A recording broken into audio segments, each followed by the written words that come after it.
Salut chers amis en Jésus-Christ et bonne fête de l'Assomption de la Bienheureuse Vierge Marie. Aujourd'hui, nous allons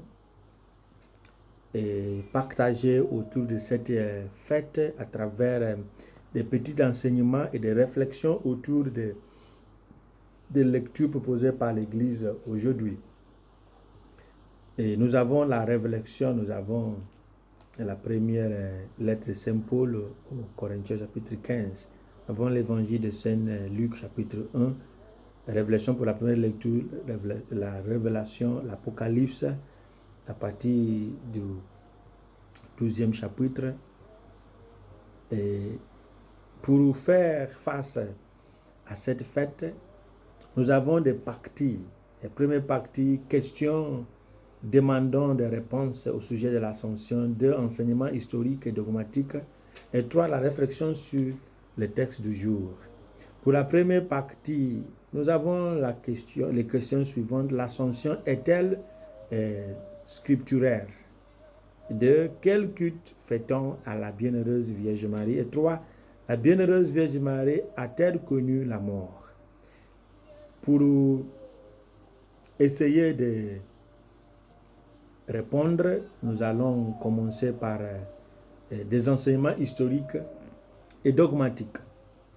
L'Assomption, c'est une solennité en honneur de la Bienheureuse Vierge Marie. Elle signifie l'élévation dans la gloire céleste de l'âme et du corps de la Bienheureuse Vierge Marie. Et cette fête est célébrée le 15 août. Elle est marquée par la messe, le pèlerinage, le pardon, la procession mariale, la bénédiction et la prière. Elle est étroitement liée à l'Immaculée Conception célébrée le 8 décembre. Parce que c'est grâce à cette Immaculée Conception que nous célébrons l'Assomption. Elle a été définie comme un dogme par le pape Pie XII le 1er novembre 1950, dans sa constitution apostolique Munificentissimus Deus, Dieu très munificent, ou Dieu qui d'une générosité somptueuse et qui a une générosité somptueuse. Donc, ce sont les enseignements, la constitution apostolique de Pie XII qui nous a aidé à voir la déclaration dogmatique, la prononciation dogmatique de cette fête. Des choses à retenir sur la Bienheureuse Vierge Marie dont la fête de l'Assomption est faite aujourd'hui. La Bible n'a rien dit sur la fin de sa vie terrestre, ça veut dire sa mort. Alors l'Assomption manque un fondement scripturel, mais elle est très ancienne dans la tradition des églises de l'Orient comme d'Occident.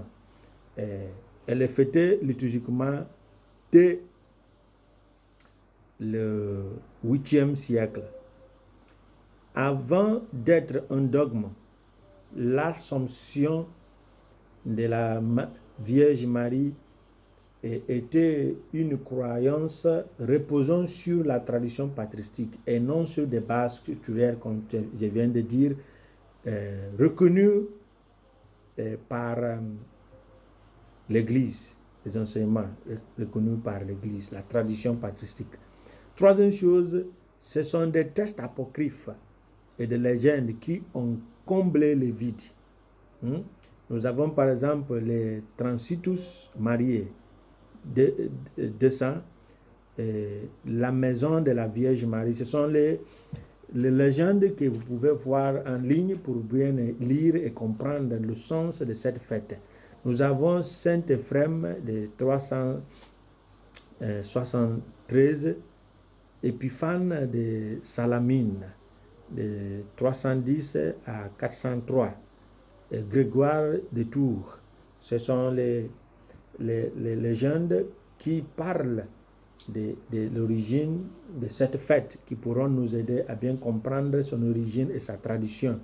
Et quatrième chose à dire est que pour l'Église catholique romaine, il existe un lien étroit, qu'on vient de dire, entre l'Assomption et l'Immaculée Conception. Et le fait que les deux sont définis comme les dogmes nous aide à bien comprendre ce lien. La cinquième chose, c'est la théologie catholique et la compréhension de la doctrine ou des enseignements catholiques et résulte des études des théologiens. Elle est basée sur les Écritures saintes et la tradition sacrée, comme interprétée avec autorité par le magistère de l'Église catholique. Sixième chose, c'est le culte marial. Elle n'est pas celui d'adoration, mais celui d'honneur, de vénération, le culte de Duli. Et pour l'Église catholique, le culte réservé aux saints, c'est le culte de Duli. Par opposition au culte marial, c'est l'hyper-Duli. Mais le culte de latrie est réservé uniquement à Dieu. Donc, la Vierge Marie a le culte d'hyper-Duli. La vénération, le respect, l'honneur réservé à la Sainte Vierge Marie parce qu'il a fait quelque chose qu'aucun des saints n'a fait. Le mot vient du grec ancien, doulos, esclave ou serviteur. Donc, hyper, doulis, c'est la servante des servantes de Dieu. Donc, c'est la place réservée. Donc, la définition et la signification de cette fête nous aidera aussi à bien faire asseoir ce que nous célébrons. L'Assomption de Marie, qui est appelée Dormition dans la tradition orientale, et la croyance religieuse orthodoxe et catholique selon laquelle la Vierge Marie, mère de Jésus, d'autres disent, n'a pas connu comme tout le monde, la mort comme tout le monde. La mort, ensuite, le corps qui a connu aussi une deuxième mort, ça veut dire la dégradation de son corps. Mais la Vierge, à la différence des autres, après sa mort, son corps n'a pas connu cette dégradation. Elle a été enlevée au ciel après sa mort. Donc, l'expression qu'on a utilisée, que après avoir achevé le cours de sa vie terrestre, utilisée par le pape, laisse ouvert la question de savoir si la Vierge Marie est morte avant l'Assomption. Mais la réponse que nous trouverons, c'est qu'elle a connu la mort, mais son corps n'a pas connu la dégradation. La constitution apostolique Munificentissimus Deus du pape Pie XII de 1950 a défini que Marie, après l'achèvement de la vie terrestre, a été assumée corps et âme dans la gloire du ciel. Notamment, il n'y a aucune mention de sa mort. Mais si on dit qu'après l'achèvement de son parcours terrestre, cela suggère d'une manière ou d'une autre qu'elle a connu la mort. Donc, cette constitution apostolique nous aide à débuter l'argument. Et à ce jour, la seule déclaration faisant l'usage à l'infaillibilité papale depuis la proclamation de l'infaillibilité par le Concile Vatican I. C'est cette déclaration venant d'une constitution apostolique, Munificentissimus Deus. C'est la seule qui a bien parlé sur ce dogme de l'Assomption. Le 1er novembre 1950, l'Assomption de Marie est définie comme un dogme de foi par ce document dont nous faisons appel. Et le pape nous dit, et je cite, « Par l'autorité de notre Seigneur Jésus-Christ, des bienheureux apôtres Pierre et Paul, et par notre propre autorité, nous prononçons, déclarons et définissons comme un dogme divinement révélé que l'Immaculée Mère de Dieu, la Vierge Marie, après avoir achevé le cours de sa vie terrestre, fut élevée corps et âme à la gloire céleste. » Numéro 44 des Constitutions dogmatiques Munificentissimus Deus. L'expression « après avoir achevé le cours de sa vie terrestre » utilisée par le pape nous laisse penser que peut-être elle a connu la mort. Par la suite, la Constitution dogmatique Lumen Gentium du Concile Vatican II de 1964 a énoncé « Enfin, la Vierge Immaculée, préservée de toute tâche de la faute originelle, au terme de sa vie terrestre, fut élevée à la gloire du ciel en son âme et en son corps, et elle fut exaltée par le Seigneur comme reine de l'univers afin de ressembler plus parfaitement à son Fils, Seigneur de seigneurs et vainqueur des péchés et de la mort. » Numéro 59 de Lumen Gentium, la constitution dogmatique du deuxième concile de Vatican. Naturellement, les théologiens ont beaucoup spéculé sur la question. La tradition catholique s'est penchée vers la conviction que les décédés avant son hypothèse. Mais aucune déclaration officielle n'a été faite pour le confirmer. Il semble raisonnable que pour mieux se conformer à son Fils, Marie a connu la mort. En effet, ce que le pape Jean-Paul II nous disait lorsqu'il parlait en 1997 nous aide à mieux comprendre le sujet de sa mort. Il disait, cependant, le fait que l'Église proclame Marie libre du péché originel par un privilège divin unique ne conduit pas à la conclusion qu'elle a également reçu l'immortalité physique.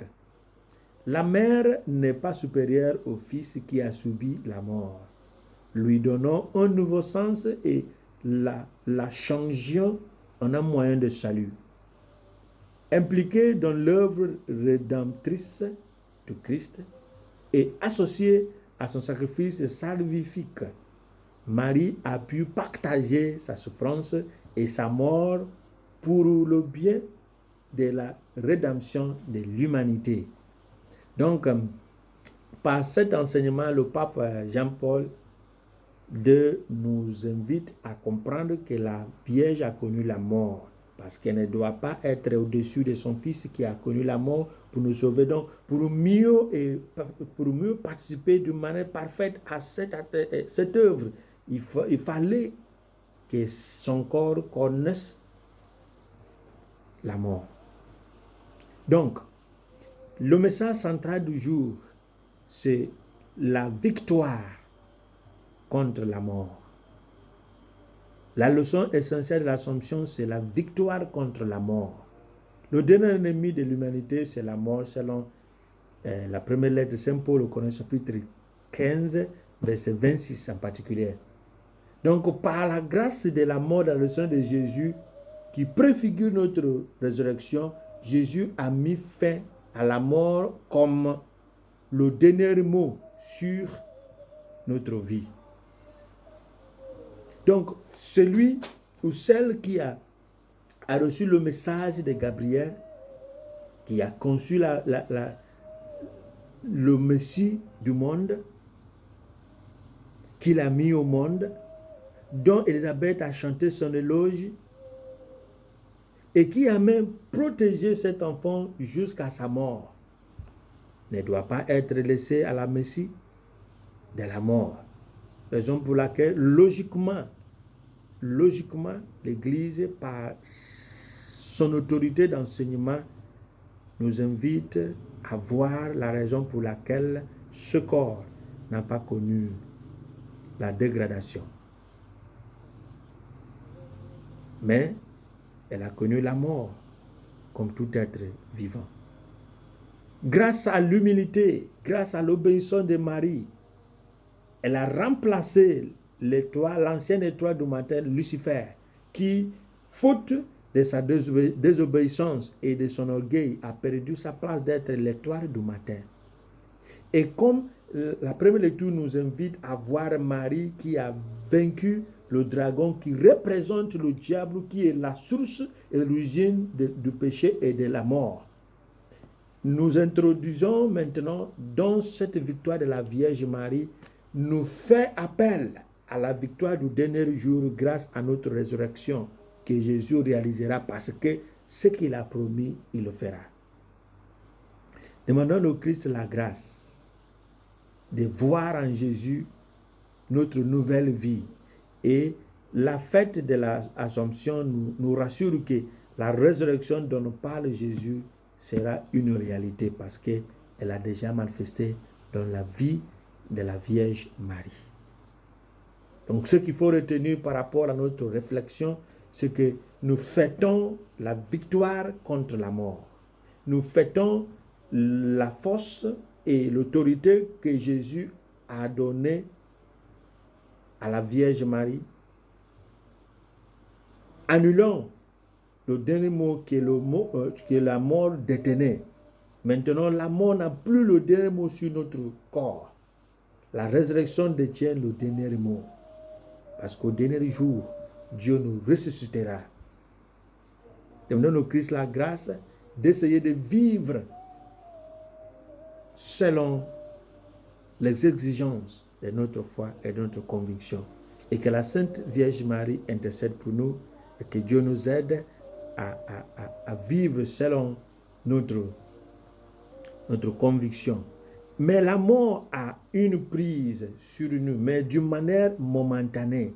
Et si nous regardons ce qui marque notre vie, notre terre, la haine, la solitude, la trahison, les injustices sociales et économiques, la peur, la maladie, l'épidémie, la pandémie, la guerre partout, par-ci, par-là, ce sont les signes de la prise de la mort, mais la prise momentanée. Et n'est pas une prise permanente. Donc, Jésus a la prise permanente sur cette terre. Donc, ce que nous souffrons, c'est passagère. Et si nous restons fidèles à notre conviction qu'au dernier jour, la mort et ses prises, ses emprises n'auront pas la dernière force de donner mot sur nous, nous avançons petit à petit vers le royaume de Dieu de pas encore. On a le royaume de Dieu déjà là, mais pas encore. Nous vivons dans le déjà là, mais le pas encore viendra au terme de notre vie. Et celui qui rira mieux sera celui qui sera racheté. Que Dieu nous donne la grâce de croire en son enseignement, nom du Père et du Fils et du Saint-Esprit. Amen. Bonne fête mariale à vous tous et que le Seigneur vous bénisse.